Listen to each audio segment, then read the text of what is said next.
The mysterious affair at Styles. अध्याय 2। मैं 5 जुलाई को स्टाइल्स पहुंचा था।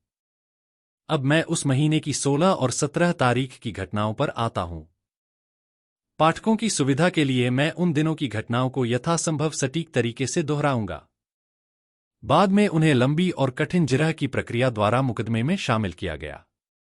उनके जाने के कुछ दिन बाद मुझे एवलिन हॉवर्ड का एक पत्र मिला, जिसमें उन्होंने मुझे बताया था कि वह लगभग 15 मील दूर एक विनिर्माण शहर मिडलिंगम के बड़े अस्पताल में एक नर्स के रूप में काम कर रही थी और मुझसे विनती की थी कि अगर श्रीमती इंगलथॉर्प को ऐसा करना चाहिए तो उन्हें बता दूं।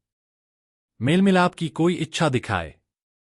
मेरे शांतिपूर्ण दिनों के मरहम में एकमात्र मक्खी श्रीमती कैवेंडिश की असाधारण थी और मेरी ओर से डॉक्टर बाउरस्टीन के समाज के लिए बेहिसाब प्राथमिकता। उसने उस आदमी में क्या देखा, मैं इसकी कल्पना नहीं कर सकता, लेकिन वह हमेशा उससे घर जाने के लिए पूछती रहती थी और अक्सर उसके साथ लंबी यात्राओं पर जाती थी। मुझे यह स्वीकार करना होगा कि मैं उसका आकर्षण देखने में असमर्थ था। 16 जुलाई को सोमवार था। यह उथल-पुथल का दिन था।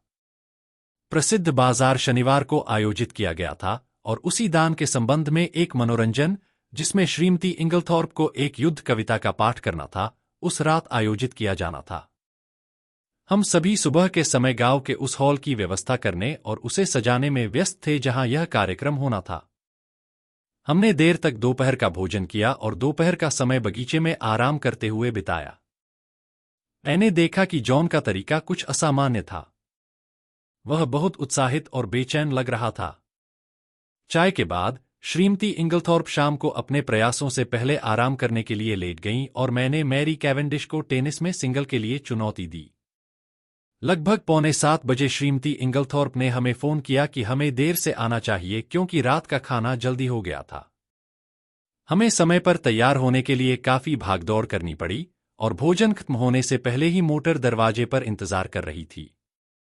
मनोरंजन एक बड़ी सफलता थी। श्रीमती इंगलथॉर्प के गायन को जबरदस्त तालियां मिली। कुछ झांकियां भी थीं जिनमें सिंथिया ने हिस्सा लिया। वह हमारे साथ नहीं लौटी, उसे एक रात्रि भोज के लिए कहा गया था और कुछ दोस्तों के साथ रात बिताने के लिए कहा गया था जो उसके साथ झांकी में अभिनय कर रहे थे। अगली सुबह श्रीमती इंगलथॉर्प नाश्ते के लिए बिस्तर पर ही रहीं, क्योंकि वह काफी थकी हुई थीं, लेकिन वह लगभग 12:30 बजे अपने सबसे तेज मूड में दिखाई दी और लॉरेंस और मुझे एक लंच पार्टी में ले गई। श्रीमती रोलस्टोन की ओर से इतना आकर्षक निमंत्रण। लेडी टैडमिंस्टर की बहन, आप जानते हैं। रोलस्टोन्स विजेता के साथ आए, हमारे सबसे पुराने परिवारों में से एक। मैरी ने डॉक्टर बाउरस्टीन के साथ सगाई की दलील पर खुद को माफ कर दिया था। हमने एक सुखद दोपहर का भोजन किया और जब हम चले गए तो लॉरेंस ने सुझाव दिया कि हमें टैडमिनिस्टर से लौटना चाहिए, जो हमारे रास्ते से मुश्किल से 1 मील दूर था, और सिंथिया से उसकी डिस्पेंसरी में मुलाकात करनी चाहिए। श्रीमती इंगलथॉर्प ने उत्तर दिया कि यह एक उत्कृष्ट विचार था, लेकिन चूंकि उनके पास लिखने के लिए कई पत्र थे, इसलिए वह हमें वहां छोड़ देंगी और हम पोनी ट्रैप में सिंथिया के साथ वापस आ सकते हैं। हमें अस्पताल के कुली द्वारा संदेह के तहत हिरासत में लिया गया था, जब तक कि सिंथिया हमारे लिए प्रतिज्ञा नहीं करती थी। वह अपने लंबे सफेद समग्र में बहुत अच्छी और प्यारी लग रही थी। वह हमें अपने गर्भगृह में ले गई और हमें अपने साथी डिस्पेंसर, एक विस्मयकारी व्यक्ति से मिलवाया, जिसे सिंथिया ने खुशी से निप्स कहा। कितनी बोतलें हैं? जैसे ही मेरी नजर छोटे से कमरे में घूमी, मैंने कहा, क्या आप सचमुच जानते हैं कि उन सब में क्या है? कुछ मौलिक कहो, सिंथिया चिल्लाई। यहां आने वाला हर व्यक्ति यही कहता है।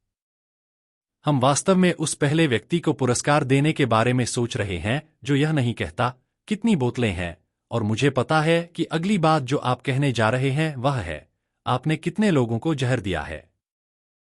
मैंने हंसते हुए अपना दोष स्वीकार किया।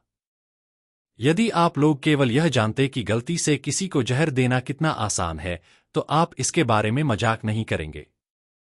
चलो, चाय पीते हैं। हमें उस अलमारी में सभी प्रकार के गुप्त भंडार मिले हैं।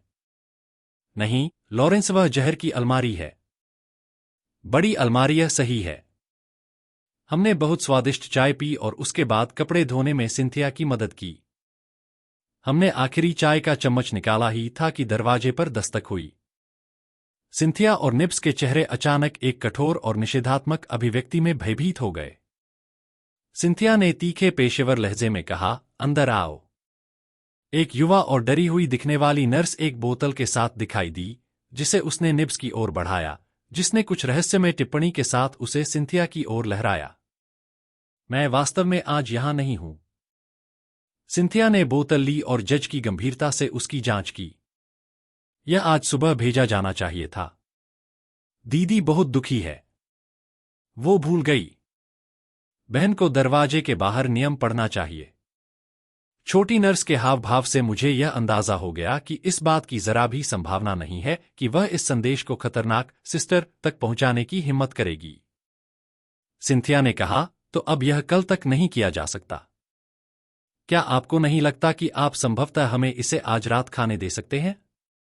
ठीक है, सिंथिया ने विनम्रता से कहा, हम बहुत व्यस्त हैं, लेकिन अगर हमारे पास समय होगा तो यह किया जाएगा। छोटी नर्स पीछे हट गई और सिंथिया ने तुरंत शेल्फ से एक जार लिया, बोतल को फिर से भरा और दरवाजे के बाहर मेज पर रख दिया। मैं हंसा। अनुशासन कायम रहना चाहिए। बिल्कुल। हमारी छोटी बालकनी पर आओ। आप वहां सभी बाहरी वार्ड देख सकते हैं। मैंने सिंथिया और उसके दोस्त का अनुसरण किया और उन्होंने मुझे अलग अलग वार्डों के बारे में बताया। लॉरेंस पीछे रह गया, लेकिन कुछ क्षणों के बाद सिंथिया ने उसे अपने कंधे पर बुलाया और हमारे साथ आने के लिए कहा। फिर उसने अपनी घड़ी की ओर देखा। और कुछ नहीं करना है, निब्स? नहीं। ठीक है। फिर हम ताला लगा सकते हैं और जा सकते हैं।